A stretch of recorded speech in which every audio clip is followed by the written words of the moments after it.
Hey, what's up, Dani here and welcome to my channel and another video. Today I'm back with another tea and books. So I have like everything to wrap up that I've read in December.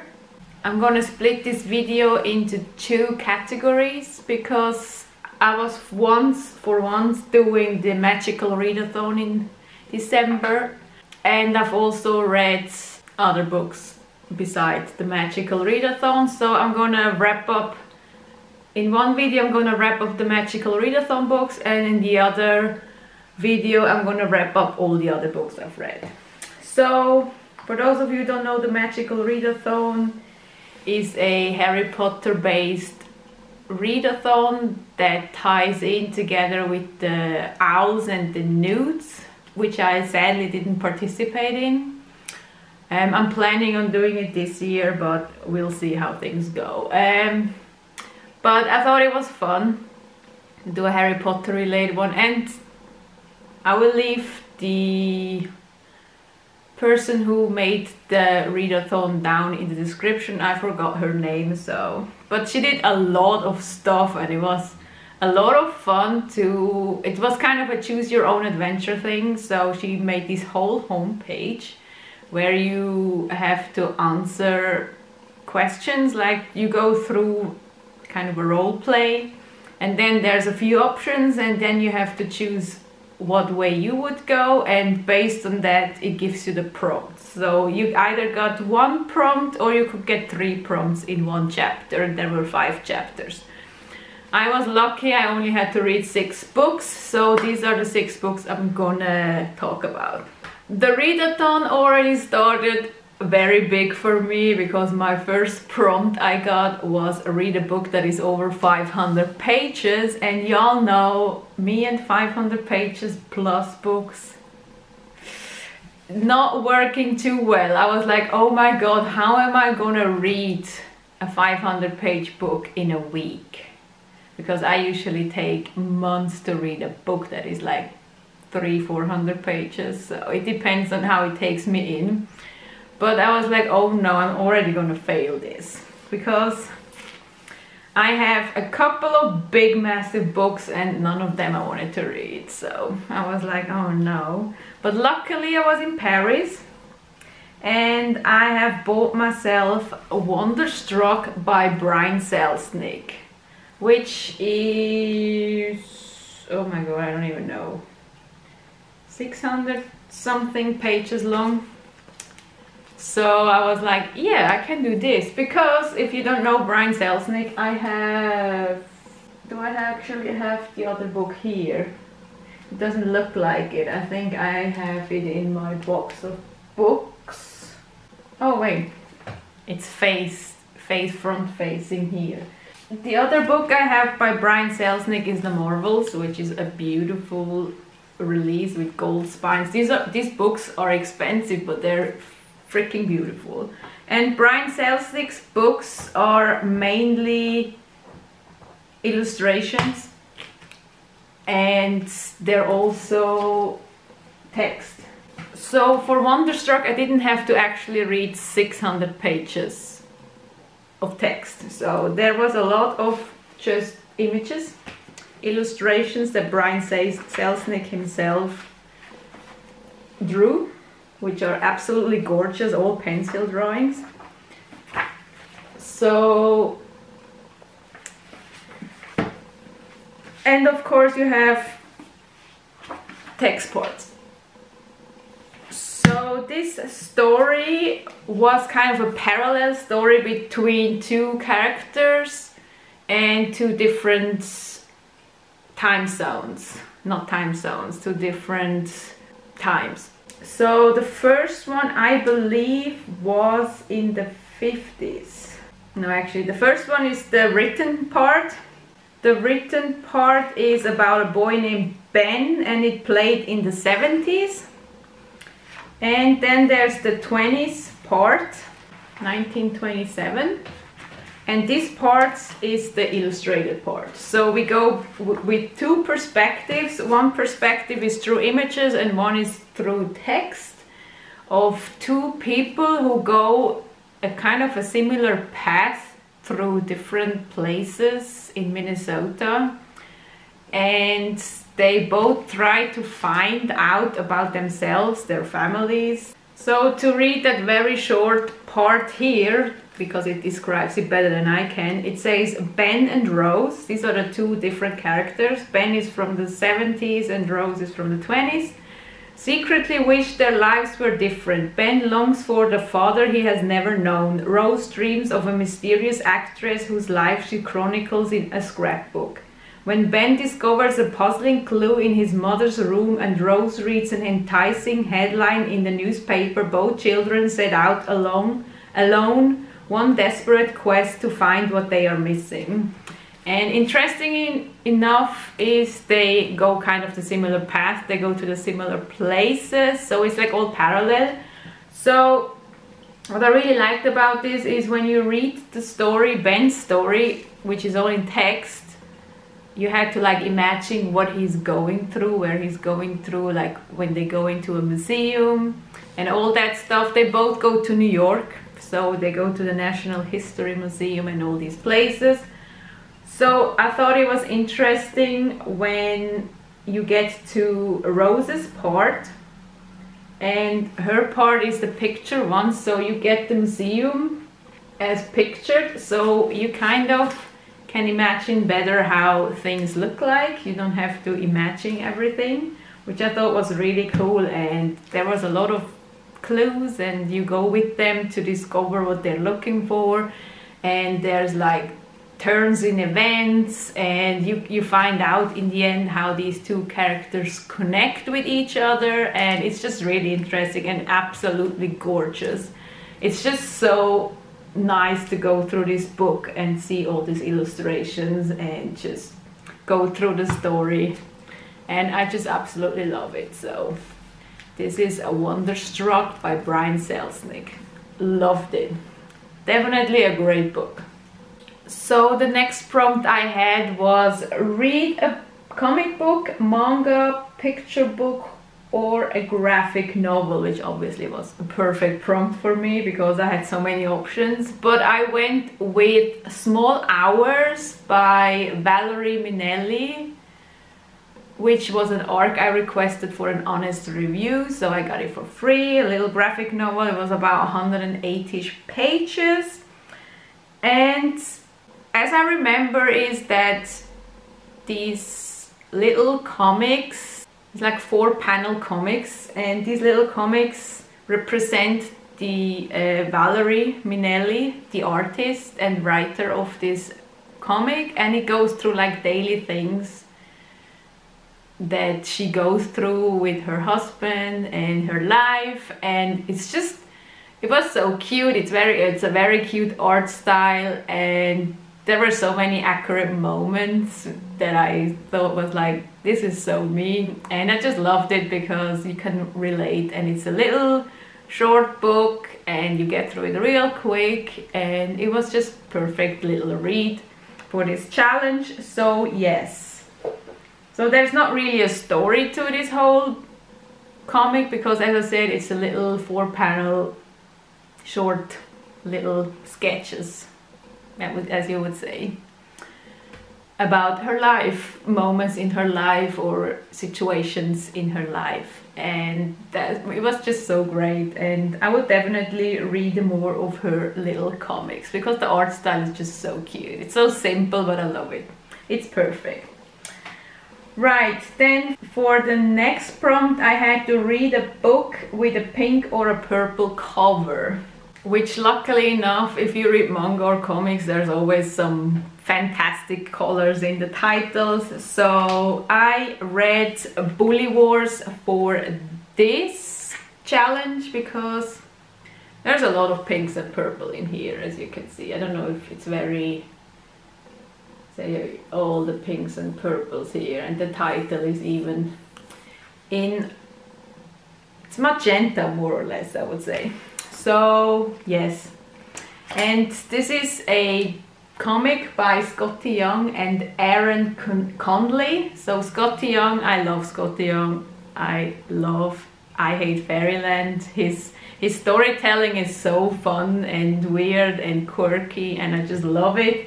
He's not doing the art on this one, it's Aaron doing the art, so it's just Skottie Young's storytelling, but it's still very colorful and it's just fun and weird. It was a fun read. It's basically about this school and they have these bullies, and this guy here is a new bully in town, and they don't accept a new bully because they kind of bully the bully while he bullies other kids. So it's a whole book of bullying. So, but it's told in a very fun way, and they have this kind of bully war. Who is the greatest bully of the whole school, and who is kind of the king of the bullies and can like choose who gets bullied and who bullies and all that stuff. So it's just very funny and it's just perfect.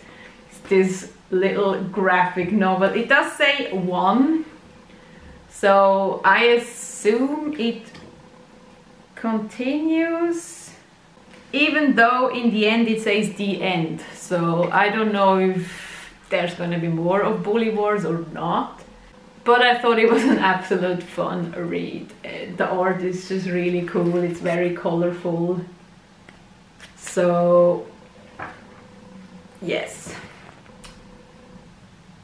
So if you like comics and you want like a short little one-shot, as I'm calling it a one-shot for what it is, because I don't know if there's gonna be more or not. So, but it's a fun read, it's just nothing to take serious, and I absolutely loved it. So yes, that was a Bully Wars by Skottie Young and Aaron Conley. So there's a very short summary on the back, and it says the town of Rottenville has no shortage of bullies, but how do they determine the biggest, baddest and meanest bully of them all? An all-out last bully standing battle, of course. Welcome to the Bully Wars. So it was just hilarious and I loved it. So Bully Wars. Then my other prompt was read a book that starts with the letter S for Slytherin. For that I also chose a book that I've got for free in exchange for an honest review, and that is Someday Someday, which is a male contemporary novel.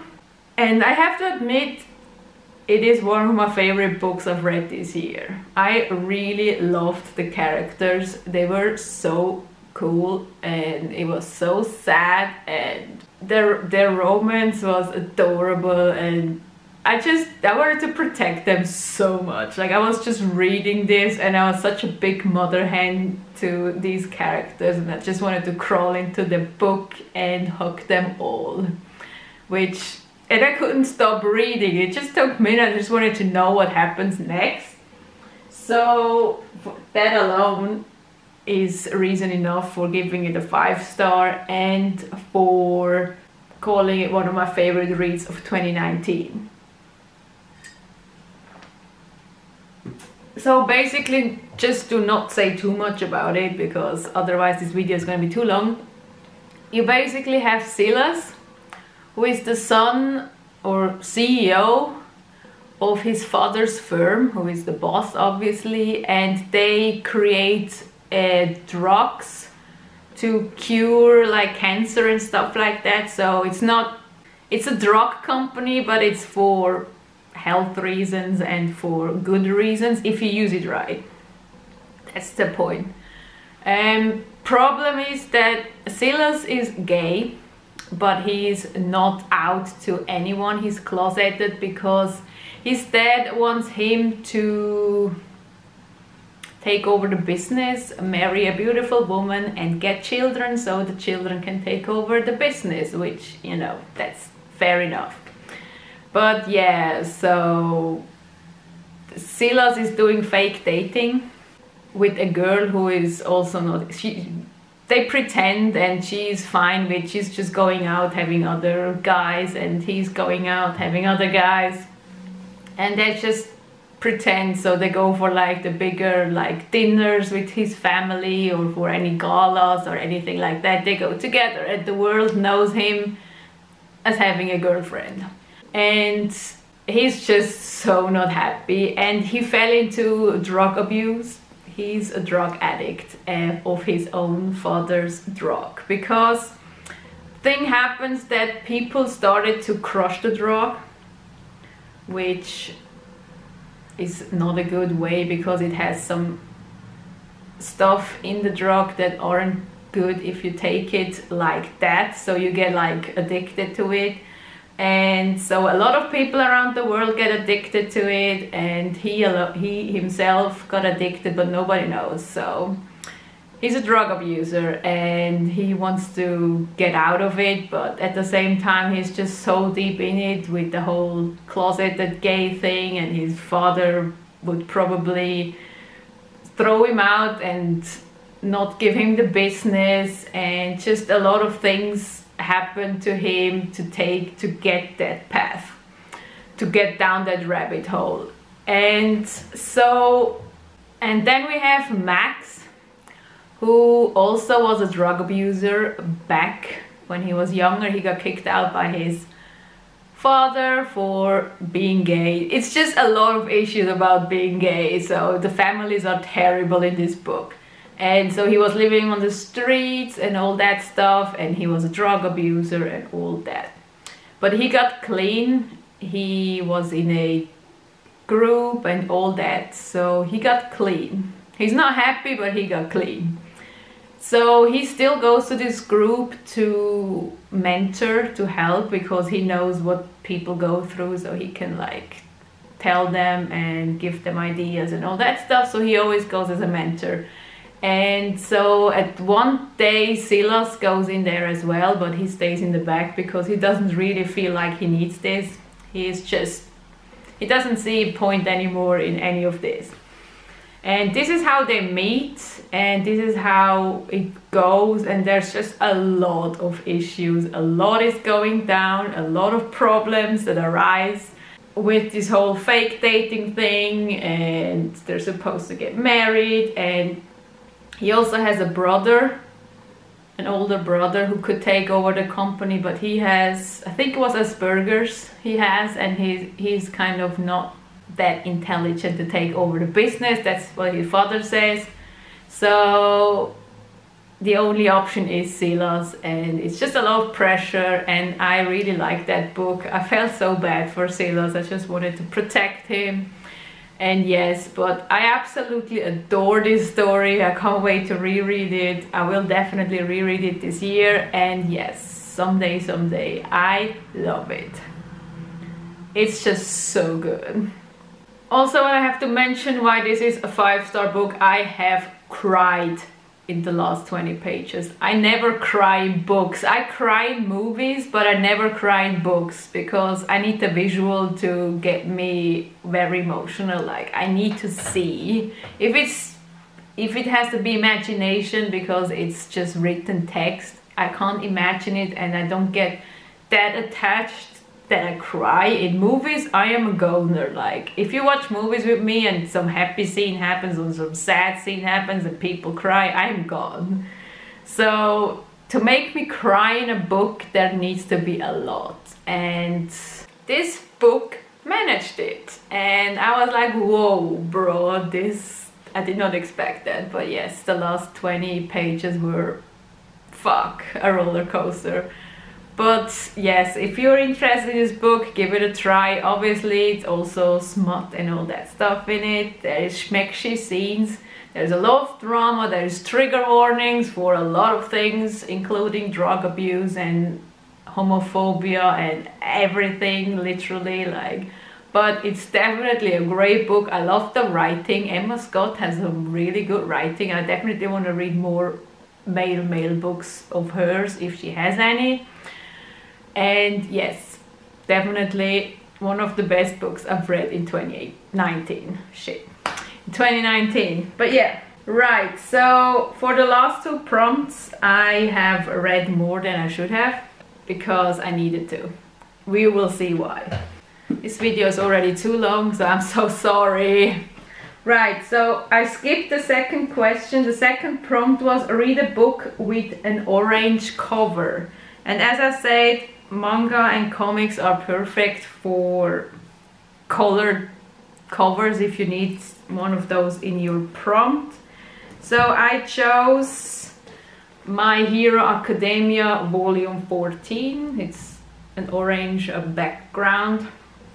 So I chose that one. But to get to volume 14, I also had to read 12 and 13. So for this prompt, I first had to read these two to actually read this to finish the prompt to make it. So I don't think I have to say too much about My Hero Academia because literally everyone in the manga community is reading this. I just love it. I love this world. I love every single character and I love all the bad people.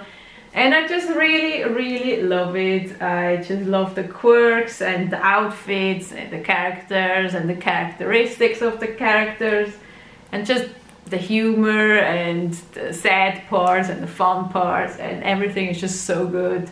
These covers are amazing, the art is incredible. Like, I've been talking about this series so many times in my wrap-ups, I don't feel like I need to say anymore. So yes, My Hero Academia 12, 13 and 14 is what I've also read, with that being the prompt. And last but not least, the last prompt I had was read a book that has a sword on the cover, which made me go wild for a second because I was like, holy shit, I need to read a fantasy novel now and I'm not in the mood for a fantasy novel. So I was like, oh my god, going through my TBR and I was like, oh, what can I read? What can I read that isn't Nevernight? I will read Nevernight, but I wasn't not for this. If I have to read it within a few days, there's no way I'm reading a fantasy novel because there's no way I get through this so quickly. So I went through my TBR and I looked at all the covers and I was like, what can I read? And then it dawned on me and I was like, holy shit, what about Magi? There has got to be a freaking sword on one of the covers. I have 4 volumes on my TBR shelf. There has to be a one. So I looked at volume 12, there isn't one. I looked at volume 13, there is one, but I didn't want to use that one. And then I looked at volume 14 and there is a sword here. So to make sure that I was right, it's a sword, because you never know, in Magi there's a lot of different things they use for their magic and all that stuff. So I wasn't sure if it was really a sword or just something else. So obviously I went through the book real quick to find this girl, no, this boy. Honestly, I never know if it's a boy or a girl. To find this boy with that sword. I hope it's a boy. Where have I seen this picture? Yes, here. So this is the picture and look at that fucker of a sword. Like, this is huge. So I was like, done. This is my prompt. So obviously, as I showed you just now, I had to read, like with My Hero Academia, I had to read 12 and 13 first to read number 14. And because I had number 15 on my shelf as well, I read this too. So for this prompt, I've read volumes 12, 13, 14 and 15 of Magi, with that being the main prompt. So yes, I also don't have to say anything about Magi. If you love Arabian Nights, Aladdin, Alibaba, Sinbad, all these characters, this is a book for you, a series for you. art is incredible. These covers are freaking dope.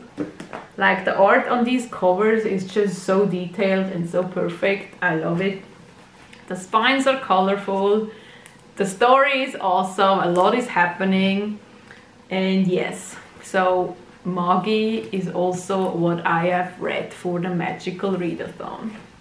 And this is all the prompts I had. These are the 6 prompts I had to do to get through this Magical Readathon. And these plus the 2 ebooks that I had were the books that I read for this prompt.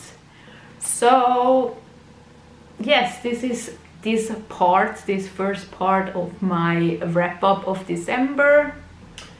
And with this I am going to end this video because it's already too long.